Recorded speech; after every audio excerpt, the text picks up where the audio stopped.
अवधूत चिंतन श्री गुरुदेव दत्त. श्री स्वामी समर्थ. तुम्हा सगळ्यांचं स्वामी श्रद्धा यूट्यूब चॅनलवर खूप खूप मनापासून स्वागत. स्वामी कृपेने तुमचा आजचा दिवस शुभ जाओ. स्वामी महाराज तुमच्या सर्व चांगल्या इच्छा पूर्ण करोत हीच मी माझ्याने प्रार्थना करते आणि आजच्या व्हिडिओला सुरुवात करते.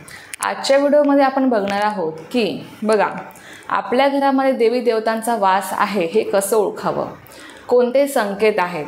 बघा, जेव्हा आपल्या घरातली एखादी व्यक्ती किंवा आपण स्वतः एखाद्या देवीची देवतेची सेवा करतो, उपासना करतो, तेव्हा आपली ती उपासना सेवा ही फलित जात असते आणि त्यांचा वास हा आपल्या घरामध्ये असतो. ते आपल्या पाठीशी उभे असतात. आपण स्वामींची रोज सेवा करतो, म्हणजे आपण जी काही सेवा करतो अर्थात ती सेवा आपली मनापासून असेल तर स्वामी आपल्याला काहीतरी संकेत देत असतात. आपल्या घरामध्ये त्यांचा वास असतो आणि ते प्रत्येक संकटात दुःखात आपल्या पाठीशी असतात. आपली ती उपासना सेवा फलित जात असते आणि म्हणूनच आपल्या घरामध्ये देवी देवतांचा वास हा राहत असतो. आणि जेव्हा आपल्या घरामध्ये देवी देवता वास करतात तेव्हा आपल्याला काहीतरी संकेत त्यांच्याकडनं मिळत असतात, परंतु बऱ्याच जणांना ते ओळखता येत नाही. तर ते संकेत कोणते आहे तेच मी तुम्हाला आजच्या व्हिडिओमध्ये सांगणार आहे. तर बघा, त्यातला सगळ्यात पहिला संकेत म्हणजे असा आहे.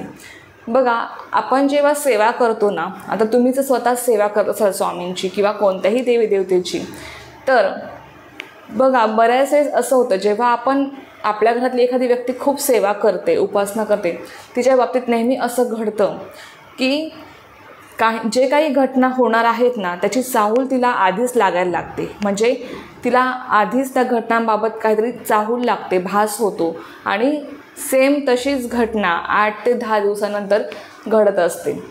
हा एक खूप मोठा संकेत आहे की आपल्या घरामध्ये देवी देवतांचा वास आहे.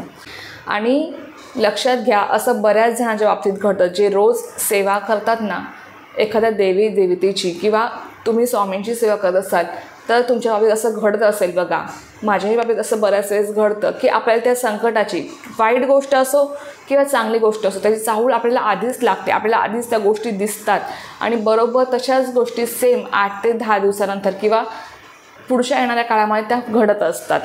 तर हा एक खूप मोठा संकेत आहे की आपल्या घरामध्ये देवी देवतांचा वास आहे.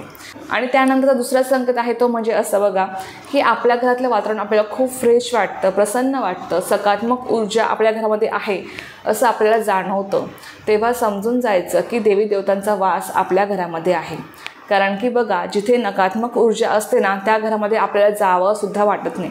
तुम्ही एखादं घर बघा, खूप मोठा बंगला आहे, पण त्या घरात जर नकारात्मक ऊर्जा असेल तर त्या घरात पाय टाकल्या टाकल्या आपल्याला खूप असं भकासल्यासारखं वाटतं आणि त्या घरामध्ये आपल्याला राहावं असं वाटत नाही.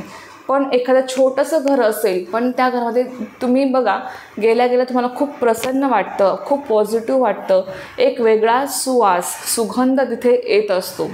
तर समजून जायचं की या घरामध्ये देवी देवतांचा वास आहे. देवी देवता आपल्याला दिसत नाहीत पण अदृश्य रूपात त्या आपल्यामध्ये वास करतात. आपल्या वास्तवामध्ये त्यांचा वास असतो आणि अर्थात जेव्हा आपली सेवा उपासना फलित जाते तेव्हाच या गोष्टी घडत असतात.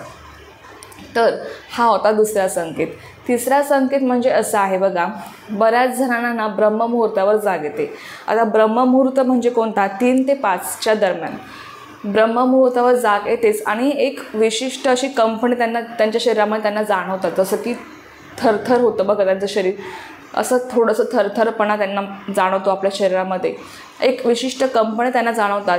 तेव्हा समजून जायचं किंवा 3 ते 5च्या दरम्यान ब्रह्ममुहूर्तावर त्यांना जर देवी देवतांचे स्वप्न पडले किंवा स्वामींची सेवा जर आपण करत असाल तर स्वामी आपल्या स्वप्नात येतात, दत्त महाराज आपल्या स्वप्नामध्ये येतात किंवा एखादी लहानशी कन्या, मुलगी तुमच्या स्वप्नात येणं हे सुद्धा एक खूप मोठा संकेत आहे. जेव्हा आपण आई भगवतीची सेवा करत असतो, जेव्हा बघा नवरात्रामध्ये आपल्या घरामध्ये आई भगवतीची सेवा सुरू असते, आपण सगळेजण आपल्या कुलदेवीची सेवा करत असतो, तेव्हा हा संकेत बऱ्याच महिलांना मिळतो की स्वप्नामध्ये देवी दिसणं, एखादी कन्या दिसणं, सुवासीन स्त्री दिसणं किंवा आपण कुलदेवीची ओटी भरायला जात आहे असं दिसणं. म्हणजे बघा, हे जे संकेत आहेत ना ते आपल्याला असे सांगतात की आपली सेवा फलित जात आहे. आपल्या घरामध्ये त्या काळामध्ये आई भगवतीचा वास असतो, आपल्या घरामध्ये कुलदेवीचा वास असतो, देवी देवतांचा वास आपल्या घरामध्ये आहे, असे संकेत हे आपल्याला सांगून जातात. तर स्वप्नात देवी देवता दिसणं, आपले स्वामी दिसणं किंवा तुम्हाला 3 ते 5 या ब्रह्ममुहूर्तावर जाग येते, शरीरात थरथरपणा जाणवतो, कंपने जाणवतात, तेव्हा समजून जायचं की हा पण एक खूप मोठा शुभ संकेत आहे की तुमच्या घरामध्ये देवी देवतांचा वास आहे. त्यानंतर बघा संध्याकाळच्या वेळेस पण असंच होतं. कधीकधी संध्याकाळच्या वेळेस पण काही जणांना एक वेगळीच कंपनी आपल्या घरामध्ये जाणवतात. एक खूप सकारात्मक ऊर्जा आपल्या घरामध्ये बऱ्याच जणांना जाणवते, पॉझिटिव्ह वाटतं, खूप प्रसन्न फ्रेश वाटतं संध्याकाळच्या वेळेस जेव्हा आपण दिवाबत्ती करतो. आणि अशा वेळेस सुद्धा समजून जायचं की आपल्या घरामध्ये देवी देवतांचा वास आहे. त्यानंतर बघा आपण एखादी सेवा करत आहोत, पूजा करत आहोत आणि आपल्याला एक वेगळा सुगंध येतो. आपण कोणतंही धूप लावलेलं नाही, अगरबत्ती लावलेली नाही, तरीसुद्धा आपल्याला एक वेगळ्याच प्रकारचा सुगंध येतो. तेव्हा समजून जायचं की आपल्या घरामध्ये देवी देवतांचा वास आहे. आणि हे जे संकेत असतात ना, हे आपल्याला आपल्या देवी देवतांकडनं, आपण जर स्वामींची सेवा करत स्वामींकडनं आपल्याला हे संकेत मिळत असतात.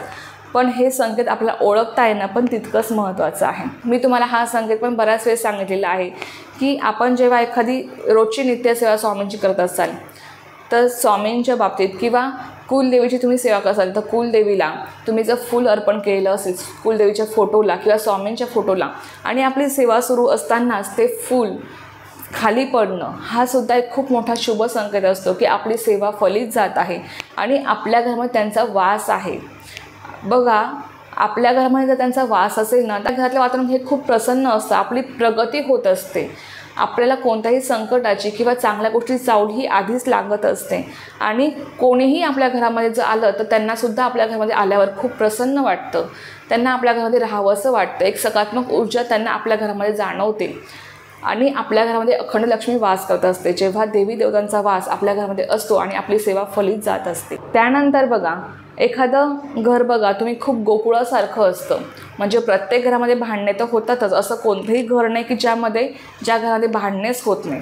अगदी पती पत्नी असो किंवा तुमच्या घरामध्ये इतर सदस्य असो, छोटे मोठे भांडणं आपल्या घरामध्ये होतच असतात. परंतु ते भांडणं विसरूनसुद्धा म्हणजे भांडणं होतात, परंतु काही काळानंतर परत ते कुटुंब आहे तसंच परत गुण्या गोविंदाने राहत असतं, एकदम गोकुळासारखं. दुसरं कुटुंब हे किती सुखी आहे, किती सगळे गुण्या गोविंदाने राहतात, अगदी गोकुळासारखं यांचं घर आहे असं आपल्याला वाटतं. तेव्हा समजून जायचं की त्या घरामध्ये सुद्धा देवी देवतांचा वास आहे. म्हणजे हे जे काही संकेत असतात ना ते आपल्याला सांगून जातात की आपली सेवा फलित जाते, आपल्या घरामध्ये सकारात्मक ऊर्जा आहे, आपल्या घरामध्ये देवी देवतांचा वास आहे. आपल्याला काही देवी देवता दिसत नाही, ते अदृश्य रूपात आपल्या वास्तूमध्ये वास करत असतात, परंतु अर्थात त्यांचा वास जर आपल्या घरामध्ये असेल म्हणजे आपलं घर हे गोकुळासारखंच असतं, आपली दिवसेंदिवस प्रगती होत राहते, आपल्या घरामध्ये लक्ष्मी अखंड नांदते आणि अर्थातच काय की ते देवी देवता आपले स्वामी नेहमी आपल्या पाठीशी उभे असतात. तर चला ही एक खूप छोटीशी पण खूप महत्त्वाची माहिती होती जी मला तुमच्यासोबत शेअर करायची होती. तर झालेली सेवा मी स्वामींची रुजू करते आणि आजचा व्हिडिओ इथेच थांबवते. तुम्हाला जर ही माहिती आवडली असेल तर व्हिडिओला लाईक शेअर सबस्क्राईब करायला विसरू नका. पुन्हा भेटूया अशाच एका नवीन व्हिडिओसोबत किंवा नवीन विषयासोबत. तोपर्यंत सर्वांना श्री स्वामी समर्थ. जय जय स्वामी समर्थ.